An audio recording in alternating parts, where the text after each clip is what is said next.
The Toronto Blue Jays have a serious problem that needs to be addressed. And of course, we're talking about the bullpen. They almost blew the game yesterday. Thankfully, they didn't, but Jimmy Garcia had to leave with elbow soreness, and that's never a good sign for a pitcher. Who knows how much time he's going to miss, but the Blue Jays don't have too many options in the minor leagues. So I'll break down their lack of depth and the huge problem that needs to be addressed on this episode of Jays Digest. Welcome in, everybody. I'm your host, Peter Vryonis, alongside host Nick Goss. Nick, a big win yesterday. The Jays are now within one game of 500 for what seems like the 20th time this season. They're going to try to actually reach that mark today Yeah. against the Boston Red Sox. It's going to be Nick Pivetta facing off against Yusei Kikuchi. It's going to be a tough matchup for the Jays. The Red Sox have been playing pretty good baseball. They're 2 games over 500, so not too much to separate these two teams in the standings in the AL East, but this is going to be a big series, and big test for the Blue Jays as well, seeing Tanner Houck on the mound in the second game and just some good pitching and good hitting out of the Boston Red Sox as well. Yeah, we're finally one game away again from 500. Is it going to happen? Hopefully, but a lot of scary stuff happened in yesterday's game, and we got a bunch of updates yesterday as well as today. So I'm going to break all that down before we do. Quick reminder to hit the subscribe button. But Peter, Jimmy Garcia left the game yesterday in the ninth inning, the top of the ninth inning. We thought the Jays were going to lose the game. Ultimately, they didn't. But it came out right after the game that Jimmy Garcia left with elbow soreness. Now, Peter, this is the same diagnosis that Alek Manoah got before he was ruled out for the season. Now, it is we're unsure what the severity of that is as of right now. We'll probably get an update closer to game time tonight. But Peter, like we discussed in our stream yesterday, the Jays have no room for injuries left on this pitching staff, specifically their bullpen. And you can look at their bullpen here now. What was once thought as one of the best in the league and all this depth. You have Eric Swanson, who's down in the minors. You have Jordan Romano, who's hurt. You have Jimmy Garcia now, who's hurt. You have Trevor Richards, who's been forced into a bulk role, even though he's been one of our best high-leverage reliever pitchers the entire year. It's a very big problem for the Jays, especially because of their schedule upcoming. The rest of this month is going to determine a ton going forward. So, Peter, this is really scary, and it's a problem that I don't know how they address. If Jimmy Garcia misses significant time, you have to just hope that Chad Green, Trevor Richards, and Nate Pearson can keep it going. And even guys like Brendan Little who've stepped up so far continue to step up. Zach Pop has been pretty good as well. Not a much heralded guy, but he has been pretty solid in that role. And Tim Meza has completely fallen off a cliff this season, which sucks. I mean, those numbers don't look too bad on the surface, but I guarantee you he's been a lot worse than that this season. At least it's felt that way. And they're not getting contributions from guys that they needed to get contributions from. So I'm looking at this, and the Blue Jays need to figure this problem out. They got to try to get something out of the guys that have underperformed, and it just shows you how volatile bullpen units can be from year to year. They got Jordan Hicks at the deadline last year, and that made them one of the best groups, if not the best group in Major League Baseball. Then they decided, let's not bring Jordan Hicks back because we were just as good without him. And Romano and Swanson and Jimmy Garcia can hold it down for us. Hasn't been that way this year.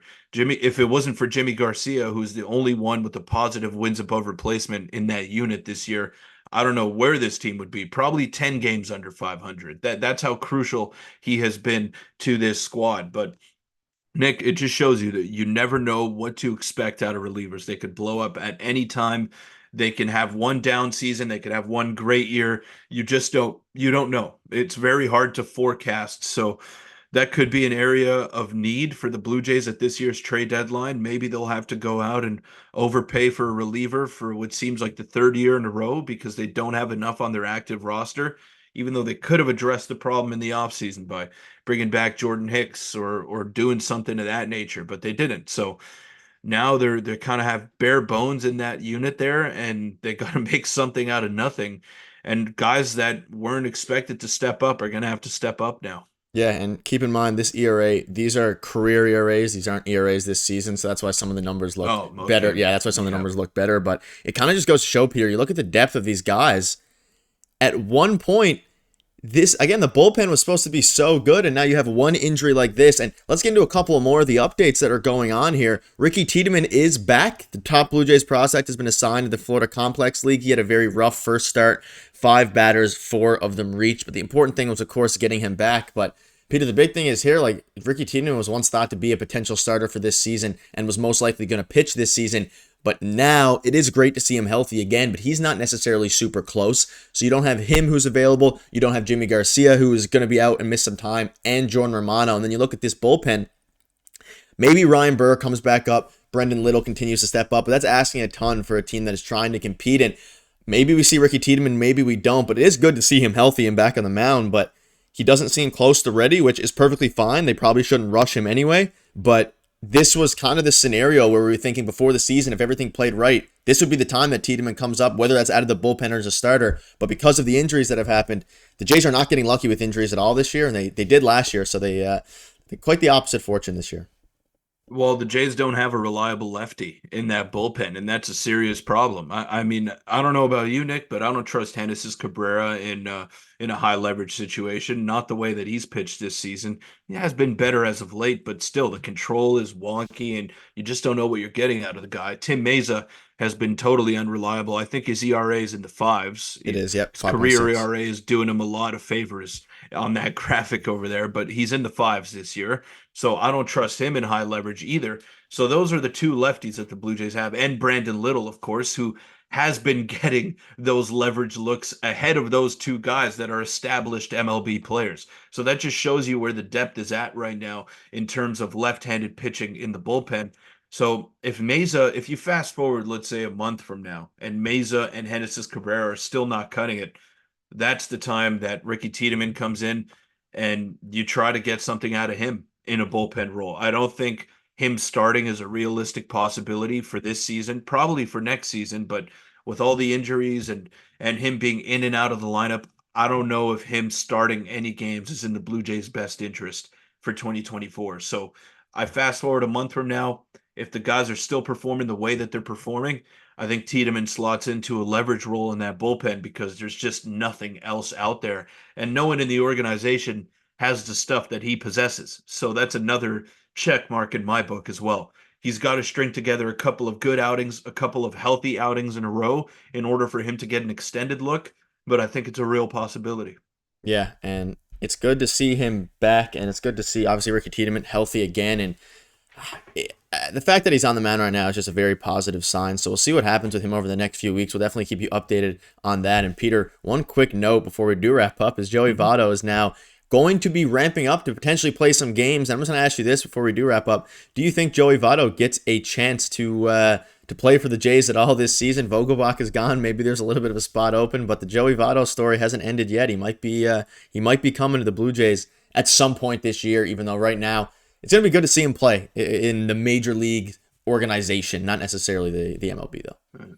Maybe if Justin Turner isn't cutting it Yeah. in a month, I think that's a real possibility. Vogelbach was DFA'd, like you mentioned, so there is a spot opened up there. And obviously, Addison Barger was the one to be called up when Vogelbach was let go by the Blue Jays.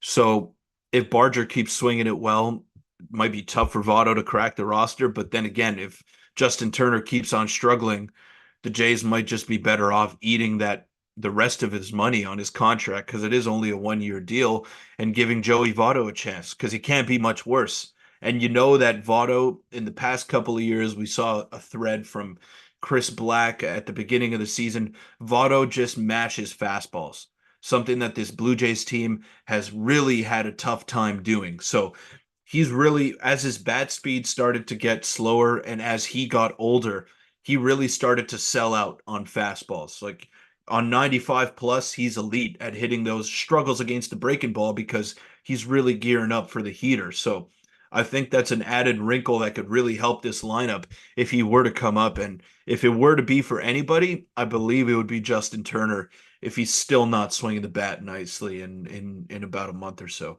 Yeah, I mean, I agree. I wouldn't mind seeing him just for even if it's for the storyline, depending on how the next few weeks For go. the But let us know in the vibes. comments. For the vibes. Yeah, just may as well get more vibes in there and let the Buffalo boys continue to mash. But that'll wrap it up. Hopefully, Jason take care of business tonight against the Red Sox and get back to the illustrious 500 mark. If you want to check out our video from yesterday, click on your screen now, and we'll see you soon.